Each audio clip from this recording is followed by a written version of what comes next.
Here are 7 rules you can apply to achieving anything you desire. Number 1, get serious.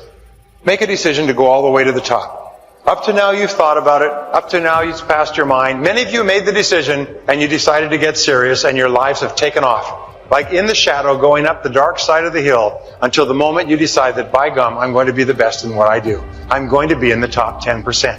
And suddenly you emerge into the sunshine and your life is forever after different. Wonderful. Get serious.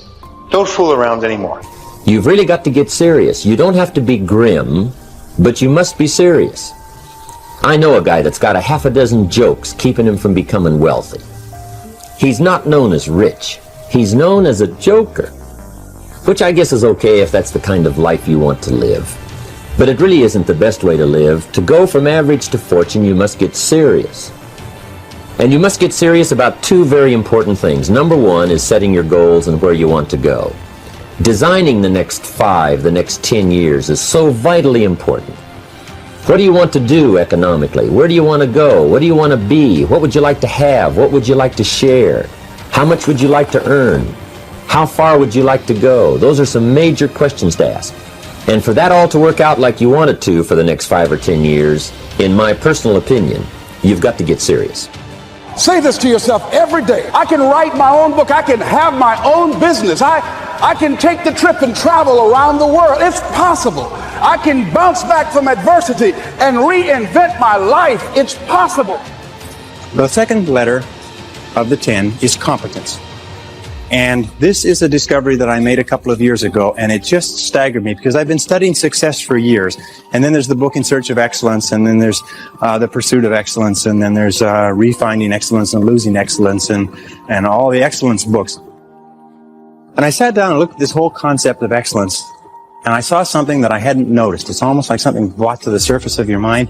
I noticed that every single man or woman that I had studied who had achieved any kind of success in any field whatsoever had done it after they had made a commitment to becoming excellent in that field.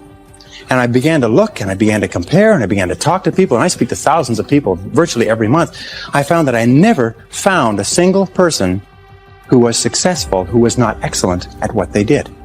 That competence, the commitment to becoming excellent in your chosen field, is an indispensable prerequisite for success, that if you are not good at what you do, you haven't got a chance in our competitive society unless you win the lottery. And only the top 5 or 10% are excellent.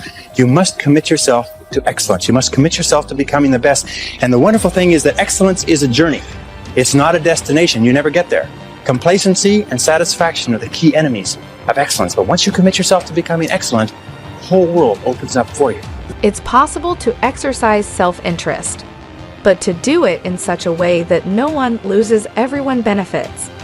Life was not designed to give us what we need. Life was designed to give us what we deserve. We do not reap a harvest in the fall because we need it. We reap a harvest in the fall because we deserve it. And within every single person here, you have 4 ideas, an average of 4 ideas per year driving to and from work, any one of which will make you a fortune. Any one of which will make you wealthy. How many times, I can prove it to you. Want me to prove it to you? How many times have you been going about your daily business and you see the need for a product or service? And you say, now I wonder why somebody doesn't produce that. And then 2 or 3 years later, a company comes out with that idea, or some company comes and makes $1 million at it, and you say, I thought of that idea 2 or 3 years ago. Every single person here has had that experience. What you have to do is trust your ideas. Number 3 is practice what top people practice, which is what is called idealization. You project forward several years and that you imagine that your life is perfect in every way. Now, what we have found is this is the starting point of great riches, and it's the starting point of great success in life, is for you to have a dream or a vision of a wonderful future. Here's an exercise that we give people in our audiences, is take a sheet of paper and make up what is called a dream list. It just allows you to just run wild and just write down everything that you could think of that you could possibly want. I had a friend who I taught this to, and he got so excited about it, he bought a spiral notebook, and he began writing. And he'd go through the newspaper, and every single thing he saw in the newspaper that was nice, he wrote it down as a goal. He ended up, first time through, with 330 goals. With the end of the month, he had 500 things that he wanted. The interesting thing was that his life exploded.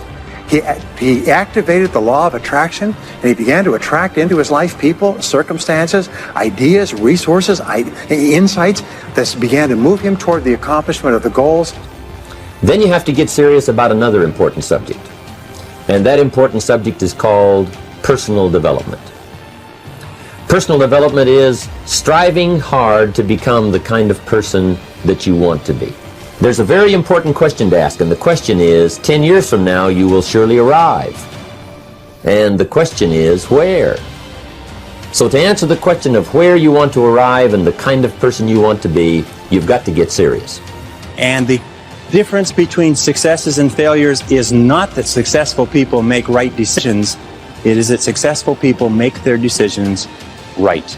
The third point under clarity is to have a vision for yourself and a vision for your life.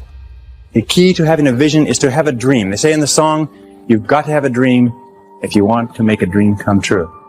And you can fulfill your dreams. All the great movers and shakers throughout all of history have been dreamers. They've been people with dreams. They've been people with visions. All leaders have vision. In the book of Solomon, it says, where there is no vision, the people perish. And the metaphysical meaning of that is that where people lack vision, they perish inside, because they lose the excitement and the thrill of life. If the best way to predict the future is to create it, which means to have a vision, and even though the vision is in the air or the sky, then build a foundation under your dreams.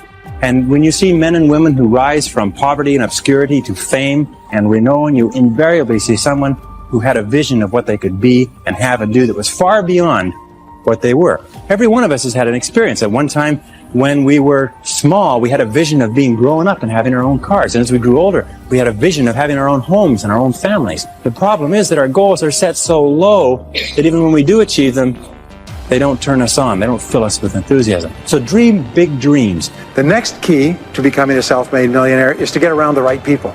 This is a key for becoming a self-made millionaire. Why? Dr. David McClellan at Harvard did studies for 25 years looking into why it is that some people succeeded greatly in life.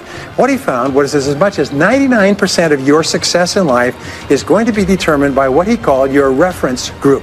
Your reference group are the people with whom you habitually associate. Why? It's because we are like chameleons, and we absorb through the skin the attitudes, the opinions, the behaviors, the style of dress, the style of speech of the people with whom we associate most of the time. If you start to associate with winners most of the time, you find that they have a totally different worldview. They're positive, they're upbeat, they're focused, they're learning, they're growing, they're positive at what they're doing, and you start to become like that. There is what you've heard about the law of attraction. And the law of attraction says that if you change the way you think, you start to attract new people into your life. If you become aggressive about personal development and personal growth, you start to meet other people who think the same way. And the old groups of people that you associated with fall away, and the new group of people appears. So people say, well, where do I find positive people who are thinking about success all the time? First you become one, and then you'll naturally attract it.